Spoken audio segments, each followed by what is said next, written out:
આણંદ જિલ્લાના પ્રભારી મંત્રી શ્રી ઋષિકેશભાઈ પટેલ આજે આણંદ જિલ્લાની મુલાકાતે આવ્યા હતા। આણંદ જિલ્લાના પ્રભારી મંત્રી ઋષિકેશભાઈ પટેલ આણંદ જિલ્લામાં ભારે વરસાદ તથા પૂરની પરિસ્થિતિને ધ્યાને લઈ આજે 27 ઓગસ્ટના રોજ બપોરે 1:30 કલાકે આણંદ જિલ્લાની મુલાકાતે પધારનાર છે। મંત્રી શ્રી આણંદ કલેક્ટર કચેરી ખાતે ઉપસ્થિત રહી જિલ્લાના અધિકારીઓ સાથે બેઠક યોજી વરસાદની પરિસ્થિતિ અને જિલ્લા વહીવટી તંત્ર દ્વારા હાથ ધરાયેલ કામગીરીની સમીક્ષા કરશે।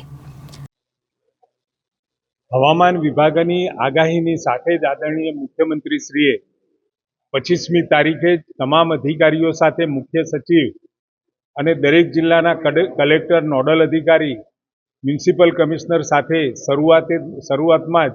આ બાબતની એક વિડીયો કોન્ફરન્સ દ્વારા મિટિંગ કરી હતી। જરૂરી તમામ સૂચનાઓ અને તમામ જરૂરી સૂચનો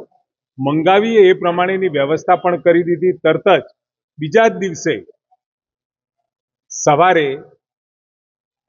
મુખ્યમંત્રીશ્રીએ ફરીથી એક વખત દરેક સાથે આ વીસી કરી અને વીસી કર્યા પછી 26મી તારીખે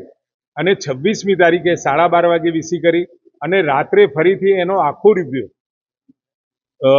મુખ્ય સચિવે પણ રાત્રે 9:30 વાગે લીધો, જેથી કરી અને આવનારી પરિસ્થિતિને પહોંચી વળવા માટે અને ઓછામાં ઓછી કેઝ્યુઅલિટી, ઓછામાં ઓછા નુકસાન સાથે આ હવામાન વિભાગની આગાહી અને વરસાદનું જે પાણી પૂરની પરિસ્થિતિમાં કેવી રીતે એની સામે સામનો કરી શકાય એના માટેની રાત્રે લીધી। ફરીથી જરૂરી સૂચનાઓ, માહિતીનું આદાન પ્રદાન અને જરૂરી સૂચનો પણ કર્યા। આજે પણ આદરણીય મુખ્યમંત્રી સાહેબે આજે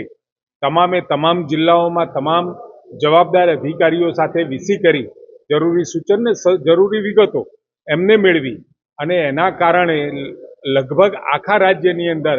આટલી મોટી હેવી પૂરની પરિસ્થિતિ હોવા છતાં પણ ખૂબ ઓછી કેઝ્યુઅલિટી અને ઓછા સ્થળાંતર સાથે આપણે આ વિપદાનો સામનો કરી રહ્યા છીએ। સાથે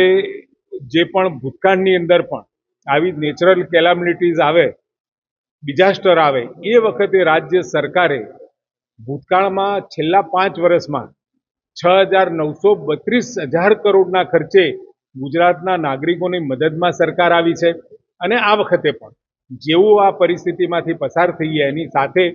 બાકીની તમામ વ્યવસ્થાઓ કરવા માટેની પણ સૂચનાઓ આદરણીય મુખ્યમંત્રીશ્રીએ આપી છે અને ચેતવણી સ્વરૂપે આજે પણ રજા, કાલે પણ સ્કૂલની અંદર રજા રાખવામાં આવી। એકંદરે 25મી તારીખથી જ આદરણીય મુખ્યમંત્રીશ્રીની પૂરી નજર આવનારી વિપદા ઉપર હતી અને એના કારણે રોજે રોજ એનું મોનિટરિંગ, પ્રભારી સચિવોને સૂચના, પ્રભારી મંત્રીઓને સૂચના અને સતત ધારાસભ્યો સાથેનો સંપર્ક, સંગઠન સાથેનો સંપર્ક અને સાથે કલેક્ટરશ્રીઓ, ડીડીઓશ્રીઓ અને કમિશનરશ્રીઓના સંપર્કના કારણે જ્યાં જેવી જરૂરિયાત હતી એ પ્રકારની વ્યવસ્થાઓ રાજ્ય સરકારે પૂરી પાડી છે। રિપોર્ટર વિનીત ટાંક, જનાદેશ ન્યૂઝ, આણંદ।